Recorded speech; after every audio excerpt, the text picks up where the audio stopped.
All right, good afternoon, fourth grade.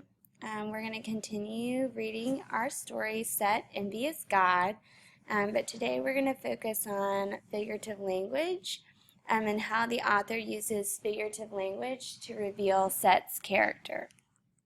We're going to start with our warm-up. It gives us an example of figurative language, which says, "The assignment was a breeze." And we want to know what type of figurative language is this.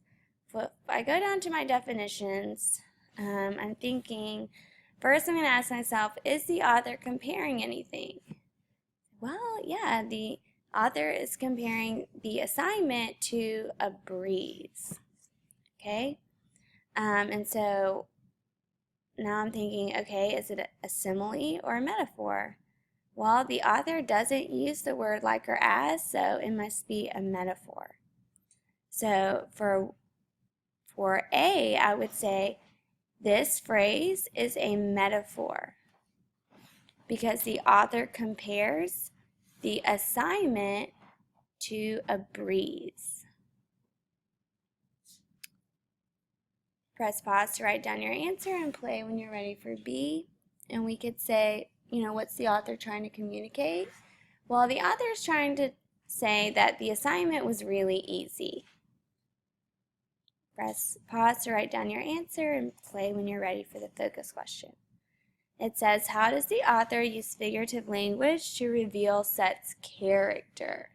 So we are going to really zoom in and try to figure out what kind of person is Set.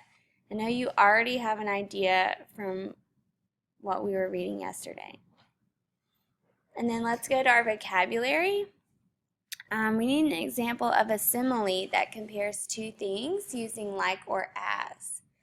And so I could say, he is as fat as a cow. That would be an example of a simile. I'm comparing a person's weight to that of a cow. Write that down for number one. For number two, a metaphor, we could use our example from the top. The assignment was a breeze. Write that down for number two. And then number three, personification, giving human-like qualities to non-human things. I could say, the floor jumped out at me. All right, when you're finished writing that down, turn in your text to the third page that has this picture of Set on it. And for this section today, we want to know, how do the illustrations connect to and support what happened in the story? Okay, and so we're thinking,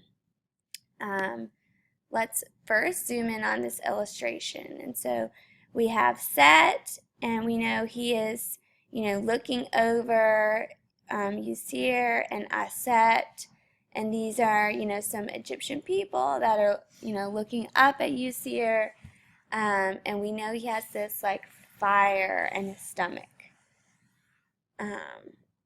right? And so then we have this caption over here that describes the picture, and it says, all that love heaped on his brother galled Set.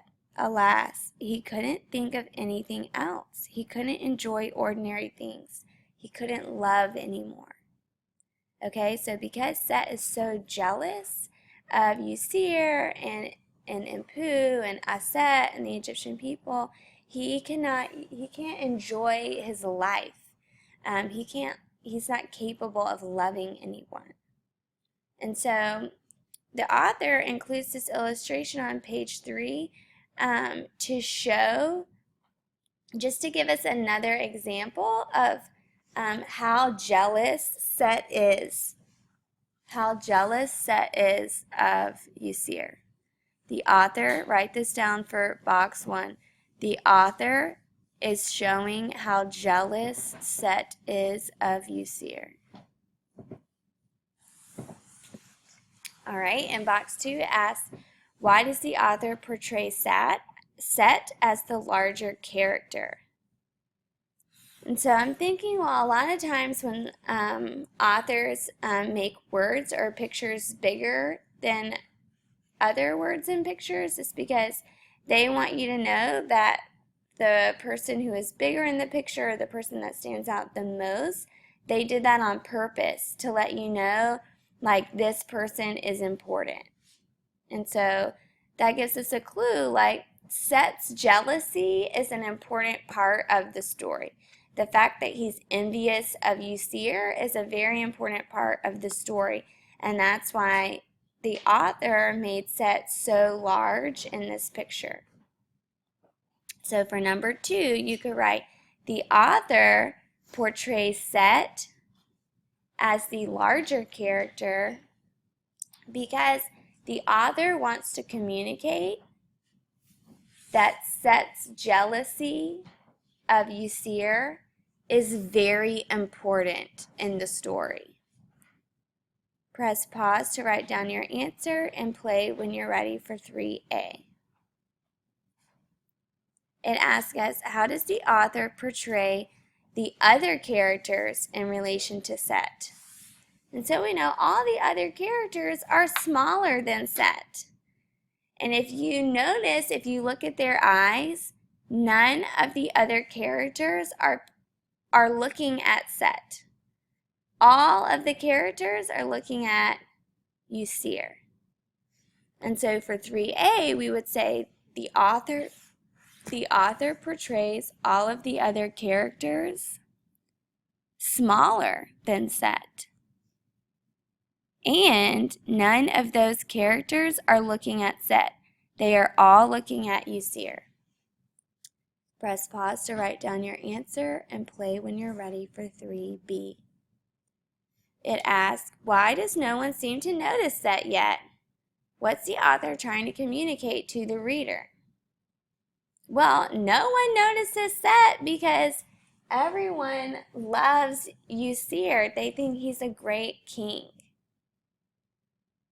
No one notices Set because everyone is focused on how amazing Pharaoh Ysir is. Press pause to write that down for 3B, and then we need to think, what's the author trying to communicate? Well, we know from our reading yesterday that Set is jealous of Ysir because everyone pays attention to Ysir and shows Ysir respect, and no one shows Set respect. So the author is illustrating for us why Set is so jealous of Ysir. So for 3B, you could also write, the author is trying to communicate that Set is jealous of Ysir because everyone respects Ysir more than Set. Press pause to write down your answer and play when you're ready for number 4. It says, why is there fire inside Set's body? And we know Set isn't really on fire, but it's kind of like a metaphor. The author's trying to communicate something to us. The fire represents something. And so we want to think, well, usually, feelings happen inside your body, right? And so this fire represents a feeling that Set has. And we know fire destroys things, right? And so that could let us know, wow, whatever Set is feeling is, it's not a good feeling. It's a feeling that can destroy things. And so it could be to show, the fire could be there to show that Set is evil. It could be there to show that he's so jealous that he is going to do something to harm Ysir. Press pause to write down your answer for number 4, and then turn to the paragraph. How do the illustrations connect to and support what happens in the story? Please use the information you gathered from boxes 1, 2, 3, and 4 to help you write your paragraph.